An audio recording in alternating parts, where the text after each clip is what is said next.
Cette émission est une présentation du Centre de jardinage Canadian Tire. Que vous soyez novice ou passionné au pouce vert, vous trouverez une sélection de plantes qui conviennent à nos conditions climatiques. Chez Canadian Tire. C'est déjà la dernière émission de Secrets de jardinage. Nous allons faire nos derniers apprentissages ensemble. La renouée japonaise est une grande indésirable. Le bois raméal fragmenté rend de précieux services aux jardiniers. Une piscine creusée peut être transformée en jardin zen. Il y aura la chronique Canadian Tire. Et tout d'abord, voici la culture du kiwi au Québec.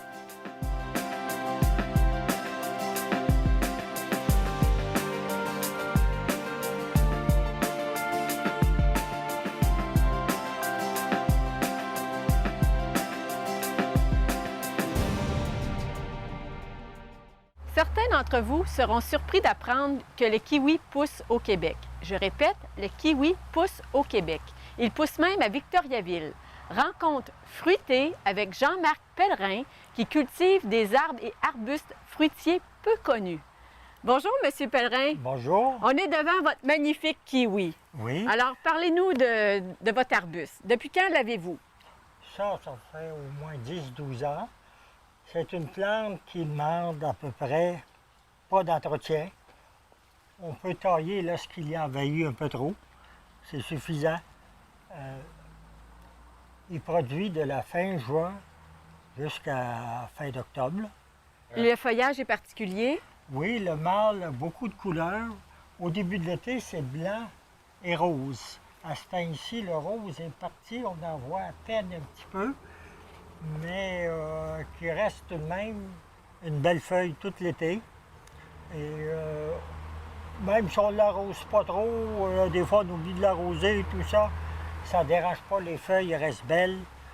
Et c'est une plante qui n'aime pas beaucoup le soleil. 1 heure de soleil par jour, ça serait suffisant. Ici, il est dans la pergola et il a réussi à aller de l'autre côté. Et les fruits sont très bons de l'autre côté. Ils préfèrent l'ombre. Vous avez parlé du mâle, donc ça prend un plant mâle et un plant femelle pour Oui. avoir des fruits. Oui, oui, pour les deux. Donc, au centre jardin, il faut bien on va nous les offrir par paire. Ah oui, ici, un mâle pour avoir plusieurs femelles. On pourrait mettre un plant mâle ici. On pourrait mettre des femelles de l'autre côté, là, jusqu'à une dizaine de femelles, ça pourrait aller. Montrez-nous les fruits. Ah, les fruits, les fruits. Il y en a un peu partout, c'est encore garni. Si on lève les branches, parfois, il faut soulever un peu. Il doit y en avoir d'autres. Même à l'intérieur. Ouais, ici, il y en avait des bouts quand on est là. Si on tasse les feuilles un peu. Alors, contrairement aux kiwis de la Nouvelle-Zélande, c'est des fruits qui n'ont pas de poils. Non, Donc, la peau est lisse. Oui. On peut le manger directement de Oui, l'arbuste. Comme un raisin. On le mange comme un raisin. C'est comme un gros raisin. Mais le goût, Le goût est plus sucré que ceux qu'on achète, que les gros kiwis, parce que ceux-là sont mûris sur l'arbre, sur la vigne. Et nous, on les aime bien. Même lorsqu'on en a beaucoup trop, eh bien, on peut les faire congeler pour les manger durant l'hiver, comme on peut faire congeler les bleuets pour avoir notre réserve pour l'hiver. faites-nous une petite démonstration de taille. Qu'est-ce qu'il faut garder, qu'est-ce qu'il faut enlever? Ah, la taille, on enlève seulement ce qui nous... Comme ici, ça veut envahir du côté de la maison. Cette branche-là, là, ça vient trop à l'extérieur. Et comme ici, on le coupe, tout simplement. Ici, ça va de l'autre côté aussi. Là. Ça ne demande pas d'entretien. On le laisse aller. Ici, on a des branches là, qui voudraient envahir la maison. Et l'an passé, je l'ai coupé parce que ça voulait monter après le toit. Et là, c'est trop. Ici, ça suffit. Et ça fait beaucoup plus d'ombre sur ma pergola parce qu'il n'y a pas de toit. C'est seulement des madriers à jourer. Et on va aller chercher à l'intérieur la même chose. OK. Alors, on va continuer le tour de votre jardin avec vos autres arbustes peu connus. Merci. Parlez-nous de votre argousier. Ah, l'argousier, ça fait combien d'années, Louisette, qu'on a des argousiers? Ça fait 4 ans. 4 ans déjà. Et déjà, cette année, la production est vraiment forte. C'est un arbre qui peut, un arbuste qui peut monter jusqu'à 10 pieds. Et ça prend aussi un mâle et une femelle. On peut faire... les fruits sont difficiles à arracher sur le plant. Il faut être patient pour les arracher. À l'île d'Orléans, on m'a dit qu'on on coupait les branches et on les faisait congeler. Et après, lorsqu'on les fait dégeler, ils sont faciles à arracher sur les branches. Ça ne nuit pas au plant. Quelle utilisation on fait des fruits? On peut faire des confitures, on peut faire des gelées, il y a des produits de beauté aussi. Maintenant, il y a toute une gamme de produits. Mais le fruit tel quel, comme ça, si on essaie de le manger, il est peut-être surette un peu. Et ce que j'aime, c'est qu'il y a une belle couleur orange dans ce coin du jardin lorsque les fruits sont mûrs. Ils sont mûrs à quel mois? Dans quel mois? C'est probablement fin septembre, début d'octobre. Là, ils sont jaunes. C'est ainsi, ça commence à avoir un petit peu d'orange.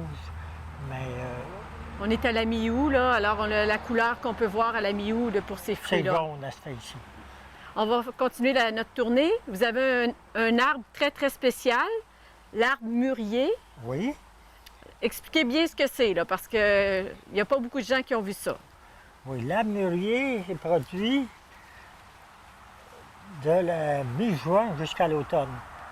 Il est produit vraiment, on pense qu'on a tout cueilli le journée. Le lendemain, on retourne, il y en a autant.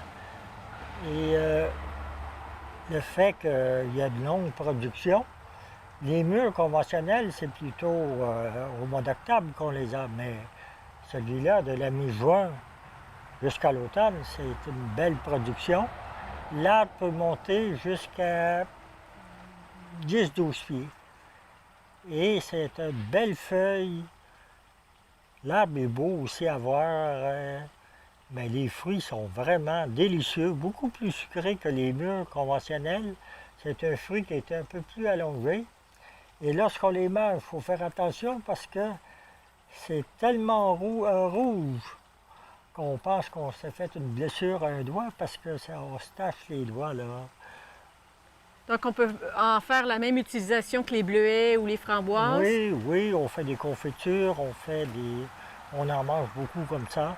On en fait congeler aussi, parce qu'on aime l'hiver manger nos fruits qu'on récolte avec les gaufres et sirop d'érable et toutes sortes de petits fruits. Ça fait d'excellents desserts. Vous avez aussi un poirier, le poirier asiatique. Asiatique. Ça, c'est rare. Annecy. Il commence à produire. Cette année, il y a eu les fleurs assez vite. Et après ça, il y a eu des gelées pour 15 jours. La production a été moindre.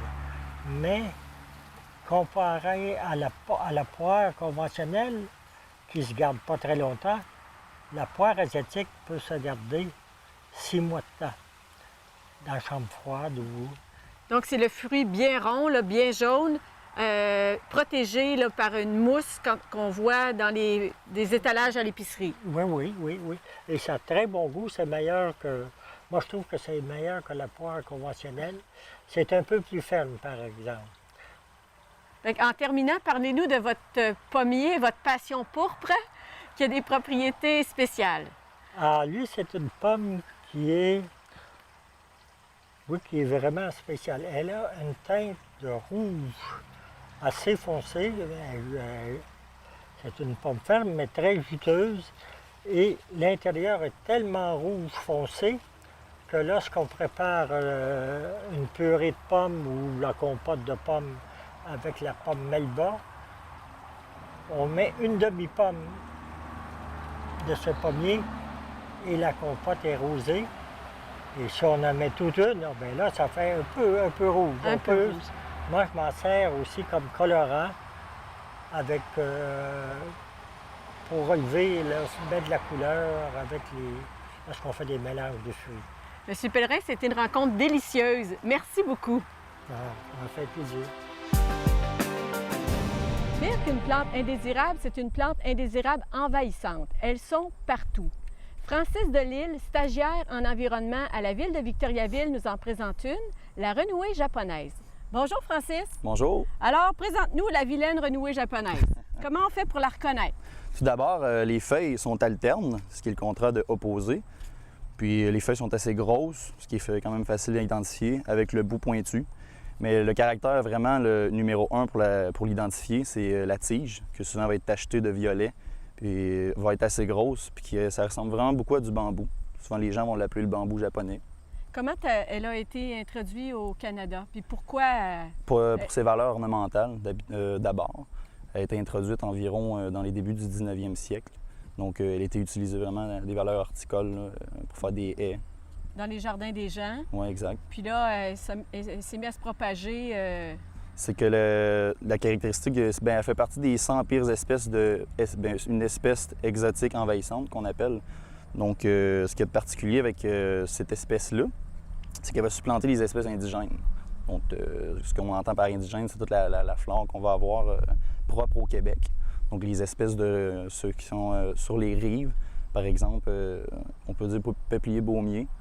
Donc ça va faire vraiment des tales assez denses, puis on se multiplie rapidement. Puis ça va prendre la place des espèces indigènes qu'on a ici. C'est pour ça qu'on entend avec le caractère envahissant. Qu'est-ce qu'on doit faire si on a de la renouée chez nous, sur notre terrain? Mais il y a quelques solutions qui peuvent être prises. D'abord, la première, ce serait l'arrachage, qui serait par réflexe. C'est possible de le faire, sauf qu'il faut être vraiment prudent lorsqu'on fait un arrachage de renouée. Parce que souvent, une bonne intention peut amener à des conséquences assez graves, je vous dirais, dépendamment de la manière qu'on s'en débarrasse. Donc, il y a des manières appropriées de s'en débarrasser lorsqu'on fait l'arrachage. Il faut s'assurer de vraiment arracher le plus de racines qu'on peut. Parce que je vous dirais que les racines s'étendent à environ 2 mètres à peu près dans le sol. Donc, c'est vraiment difficile de ce côté-là. Lorsqu'il est arraché, il y a des techniques de séchage qu'on peut faire. On la fait sécher, puis ensuite, c'est une technique pour la brûler. Parce qu'il y en a vraiment qui peuvent faire des arrachages, empiler ça, aller s'en débarrasser, les laisser sur le bord d'une rivière ou quelque chose du genre. Au bout de la ligne, elle va aller se ressemer un peu plus loin. Donc, comme je disais, c'est une bonne intention qui peut amener à plus de conséquences en bout de ligne. Est-ce qu'on la met au bac brun? Est-ce qu'on la composte? Surtout pas. Il faut éviter de la mettre au compostage parce que, justement, s'il y a des racines, ça se multiplie par ces rhizomes. Si ça reste dans le compostage, ça fait juste transporter le problème, on pourrait dire. Donc, on la met dans la poubelle à déchets? Ça serait à éviter aussi. Comme j'ai dit, ce serait vraiment par le séchage. On se prévoit une surface de séchage pour ça. Au plein soleil, mettons sur l'asphalte? Oui, exactement. Une fois que la racine devient vraiment brun puis dure, qu'on voit vraiment que c'est séché, puis visuellement, on voit que la plante est morte. Donc là, on peut la faire brûler pour vraiment éviter toute propagation. OK. Alors, est-ce que la Ville de Victoriaville fournit des outils aux citoyens qui voudraient avoir plus d'informations? On peut donner plus de détails, effectivement. Il suffit juste de contacter le service de l'environnement, demander à un technicien en environnement. Puis là, c'est vraiment s'il y a des questions plus détaillées, techniques d'arrachage ou comment l'identifier, etc. Vous pouvez consulter sans aucun problème.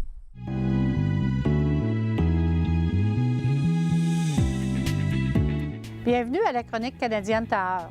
Aujourd'hui, on va regarder ensemble les fleurs comestibles. Beaucoup de fleurs comestibles sont des répulsifs naturels dans notre jardin.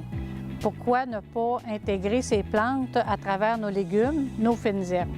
Comme fleurs comestibles, on va découvrir la fleur du dragonwind, qui est un bégonia. On va découvrir aussi les hémérocalles, qu'on peut prendre la fleur pour farcir. On va aller aussi vers la fleur de la courgette, qui est une plante un petit peu sucrée, qui est très bonne. On va intégrer des cosmos, des marigolds, les pensées, les impatientes aussi se consomment très bien. La fleur d'impatiente, elle est idéale pour les gelées, pour les confitures, tout comme les fleurs de rosier. Ce qu'il faut bien se rappeler lorsqu'on veut intégrer légumes et fleurs, c'est de bien amender notre sol, car les plantes sont exigeantes en matière nutritive. Toujours ajouter un bon compost végétal, de faire de bons binages et de bien contrôler nos arrosages. Je vous souhaite une saison fleurie avec de belles découvertes gastronomiques.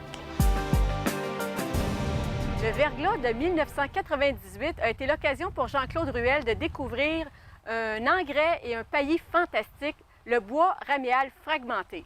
Monsieur Ruel nous parle de sa découverte. Bonjour, Monsieur Ruel. Bonjour. Alors, expliquez-nous un peu, là, c'est quoi bois raméal Vous fragmenté? savez qu'est-ce qui s'est passé en 98? Il y a eu beaucoup de branches qui ont été cassées, qui ont été ramassées. Et ces branches-là, on aurait pu faire beaucoup de bois raméal avec. Alors, c'est tout simplement des branches qui ont 7 cm et moins, qui sont broyées pour faire du bois raméal. À quel moment on fait cette collecte-là de bois? Le bois raméal, on peut le faire à l'automne, quand les feuilles sont tombées. À ce moment-là, il n'y a pas de danger qu'il y ait du compostage qui se fasse. Le bois raméal, c'est vraiment quelque chose qui ne chauffe pas et qui est très, très nourrissant aussi, là. Alors, chez vous, vous avez 3 érables. Oui. C'est votre matériel de base. Notre matériel de base, dans le sens qu'il y a toujours des branches qui sont nuisibles, soit pour la vue, soit qui poussent vers l'intérieur de l'arbre, qu'on peut couper à chaque année. Et on peut passer ces branches-là au broyeur, puis faire du bois raméal. Donc, vous montez dans votre arbre avec une échelle, vous coupez vos petites branches. Oui, c'est ça. Et suite à ça, bien, je mets les branches d'une certaine longueur pour que ça puisse passer dans le broyeur. Et après un certain temps, je passe les choses dans le broyeur. Alors là, vous sortez combien de poches là, de bois raméal de vos arbres? Bien, 4 à 5 poches. 4 à 5 là, poches. Est-ce que vous l'utilisez tout de suite ou vous le conservez pour un usage ultérieur? J'essaie de l'utiliser tout de suite parce qu'il est à son meilleur. Si je ne veux pas qu'il chauffe non plus, c'est mieux de l'étendre. Ce qu'on fait à ce moment-là, on l'incorpore légèrement au sol. On en met une petite surface, une petite épaisseur. On l'incorpore rapidement au sol, pas très en profondeur. Et là, le bois raméal s'associe avec les racines de l'arbre. Peu importe l'arbre, il y a des racines qui sont améliorées, qui captent mieux la nourriture. Et le bois raméal, de toute façon, est très riche en nourriture. C'est la partie vivante de l'arbre. C'est pas du bois mort du tout. OK, donc ça, c'est un élément important. Prendre des feuilles, des branches vertes de nos arbres. Oui, des branches vivantes. Des branches vivantes. Puis autour de quel type de plantes vous mettez votre bois raméal? Vous n'en mettez pas partout, vous? Moi, j'en mets autour de mes arbres fruitiers et j'en mets aussi sur la haie. J'en mets aussi autour des arbres à titre décoratif seulement. De vos arbustes? Oui, les arbustes aussi. Puis j'incorpore ça aussi dans mes plates-bandes. J'en mets une légère couche, ce qui permet de nourrir mes plates-bandes, les améliorer d'année après année. Puis ça prend combien de temps là, entre le moment où vous le mettez, par exemple, en octobre? Oui. À quel moment on ne voit plus rien? Là? Bien, je dirais que dans l'espace de 2 ans, ça disparaît presque totalement, là. Alors, j'en ai mis autour des érables ici, là, puis on n'en voit presque plus maintenant. Donc, à chaque année, vous leur remettez une petite couche, puis...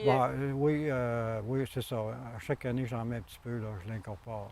Il faut savoir qu'il y a deux usages ou 2 utilités au bois raméal. On a parlé que c'était une matière fertilisante, mais ça a aussi un impact sur les mauvaises herbes.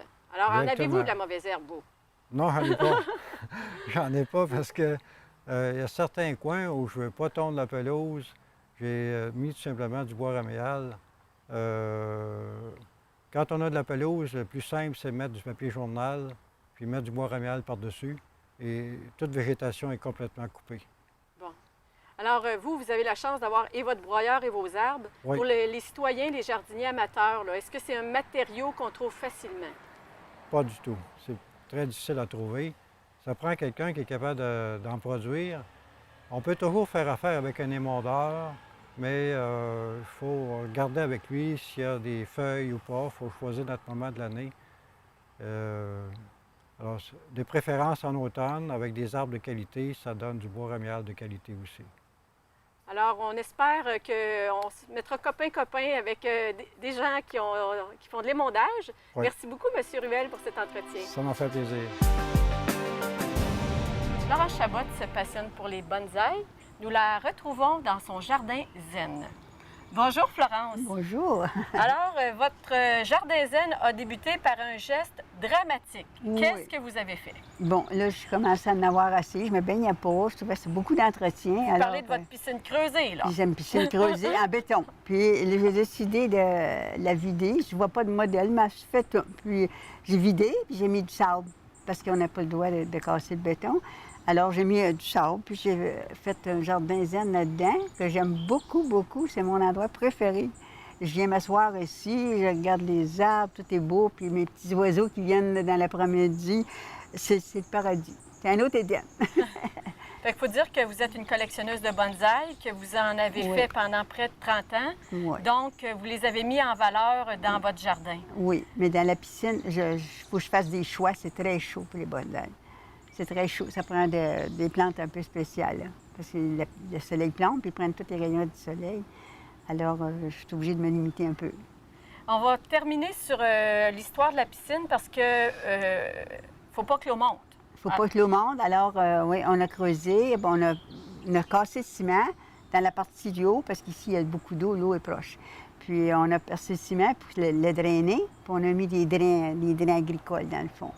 Puis, depuis ce temps-là, l'eau s'en va. Des fois, il monte un peu d'eau, mais elle s'en va. Vous n'avez pas à courir au jardin, venez sauver vos Non, bonsaïs. non, là, ça va bien de ce côté-là. Je suis bien contente. Parce que ça m'a pris un peu de temps à trouver un plan, parce que je ne pouvais pas avoir de modèle, il n'y en avait pas nulle part. Alors, on va faire le tour, puis vous allez nous présenter les plantes qui supportent la très grande chaleur. Oui, et ça, c'est un ginkgo biloba. Ginkgo biloba, il n'a pas l'air à trouver ça trop dur. Ça peut vivre combien d'années? 1000 ans. 1000 ans. Puis Oui. c'est Mais un arbre. je vais me réincarner dans ça, parce que là, on va pouvoir continuer à regarder le jardin. Et vos oiseaux. Ça, c'est un mélaille du Japon que j'ai semé. Il est parti avec de la graine, celui-là. Le mélaille du Japon, il est assez vieux, lui aussi, il doit avoir une trentaine d'années. Hein. Puis Les vous avez premières orné années. son pot d'une petite. Ben, d'un c'est petit parce que collier. la terre restait pas beaucoup quand il y a des grosses pluies. Ça descendait. Alors, j'ai pensé de mettre des joubarmes, garder la terre. Parce qu'il fait longtemps là, qu'il il était petit quand je l'ai planté sa roche. Il a toujours été là, il passe l'hiver là. Ici, on a un pain blanc. Oui, c'est un indigène, tu sais, un pain du Québec. Puis celui-là, il a une trentaine d'années, ou 35 au moins. Là. Et puis, il est facile à garder ici, à cause que lui, il supporte la chaleur. OK. Parce qu'il fait chaud ici. Puis dans votre jardin zen, il y a un plan d'eau. Est-ce que tous les jardins zen doivent comporter un plan d'eau? Oui, puis ici, c'est la pierre avec le pain, là, c'est l'emblème du Japon, avec la pierre, puis l'eau. Les autres, c'est la pierre, l'eau, puis la vie. Fait que vous avez respecté l'art oriental Oui, c'est ça. en les mettant tous les trois Ouais, ensemble. ouais. On continue notre visite. Un feuillu qui endure la très grande chaleur. Ah, il y a un samar! Oh! Il y a un petit samar dedans. Il y en a deux. Ah! Qu'est-ce que c'est? C'est des samars, c'est des fruits. Oui. Il va faire Et des graines. l'arbre comme tel? Ah, c'est un érable du Japon. Un érable du Japon. Oui, elle est assez âgée, celle-là. Ça, c'est ma préférée. Nous sommes devant votre spécimen à bouture, une Oui, plante grasse. Une plante grasse qui est Portula caria, qui est très, très facile à bouturer. Qui est très facile à vivre aussi dans un endroit chaud comme ça, parce qu'il supporte le soleil. Tu sais, c'est vraiment des plantes pour... Ici, il faut choisir les plantes, parce que c'est vraiment... Ça, la joubarbe, ça, c'est une autre plante qui demande beaucoup de chaleur, puis ça fait qu'il peut survivre ici. Fait que C'est un agencement de... Un agencement de joubarbe. OK. La pierre, elle a une grande importance dans la culture orientale. Parlez-nous c'est des pierres. Des Suzuki. C'est que moi, je sais pas, là, j'ai peut-être pas l'art comme... pas une spécialiste là-dedans. Là. La préparation, puis tout ça, mais là, pour moi, c'est mon art à moi, là. J'aime les plantes, qui ont les pierres, qui ont une signification comme elle, là. On dirait d'un animal couché. Ça a une signification. Puis c'est des endroits, là, au Québec, là, qu'il y a des pierres extrêmement rares, des pierres. On peut faire juste 15 000 d'une rivière à l'autre, puis c'est une autre sorte de pierre. Fait que vous les choisissez pour Oui. leurs caractéristiques Oui, particulières, c'est pour leur justement beauté. Pour leur beauté, puis c'est ça. Mais si tu n'en vas pas dans une rivière pour chercher des pierres, ce que si tu vas avoir, tu ne le trouveras pas. Faut que tu trouves ça par hasard. Fait que vous regardez beaucoup à terre quand vous marchez. Oui, c'est ça. C'est justement. Mais là, je vais moins dans les rivières, mais je suis allée encore il y a quelques années. Mais j'aime ça marcher. Là. Moi, là, je pense que j'ai une petite passion pour les pierres. Ici, est-ce que c'est la même plante qu'on a vue sur le sol? Non, c'est d'autres variétés. J'ai plusieurs variétés là-dedans. Puis j'aime ça parce que c'est une plante tellement facile, puis ici, c'est tellement chaud. Puis, ça prend pas beaucoup d'eau. Pas d'eau, ça peut manquer d'eau. Elle est mieux manquer d'eau que de n'avoir trop. Madame Chabot, on est dans l'endroit préféré de votre jardin zen. En effet, ici, c'est mon jardin préféré, ma place de repos. En même temps, c'est le jardin des oiseaux. Parce que les oiseaux, je les nourris pas loin. Hein? Puis quand je viens me reposer, là, je les vois qui se baignent, puis ils se promènent, ils viennent jusqu'à mes pieds. C'est un des beaux moments de la journée. Puis tout est organisé pour transmettre de l'harmonie. C'est justement l'harmonie, puis en même temps, ça prend des plantes très résistantes à cause de la chaleur qu'il y a ici. Là. Fait que tout le tour, là, c'est en partie des plantes qui supportent le manque d'eau puis qui supportent la chaleur. Et vous travaillez autant l'intérieur du jardin que les abords pour qu'au visuel, là, ça oui, soit c'est justement, ça pour moi, c'est important, le visuel. L'harmonie, c'est important. Mais Madame Chabot, j'ai passé d'excellents moments avec vous dans votre jardin Ça zen. me fait plaisir. Merci beaucoup. Bon, ça m'a fait plaisir. C'est la fin de cette première série sur le jardinage. Nous espérons que vous avez eu autant de plaisir à l'écouter que nous avons eu à la réaliser pour vous. Je veux remercier les jardiniers amateurs qui nous ont accueillis dans leur jardin avec beaucoup de générosité. Je remercie mes proches collaborateurs, Mme Gertrude Morissette, ma charmante assistante, M. André Poirier et M. Roch Carignan. Je remercie la Société d'horticulture et d'écologie de Victoriaville pour sa confiance. Si vous voulez réécouter la série, vous pouvez le faire sur le site Internet de la télévision communautaire des Bois-Francs. Nous espérons que cette série vous aura donné le goût de jardiner parce que c'était le but que nous poursuivions. En terminant, je vous souhaite une belle saison de jardinage. Cette émission était une présentation du centre de jardinage Canadian Tire, où vous trouverez les outils pour transformer votre cour et votre jardin. Gants, équipements de protection, matériel à moteur pour les projets, paillis, accessoires pour embellir votre cour.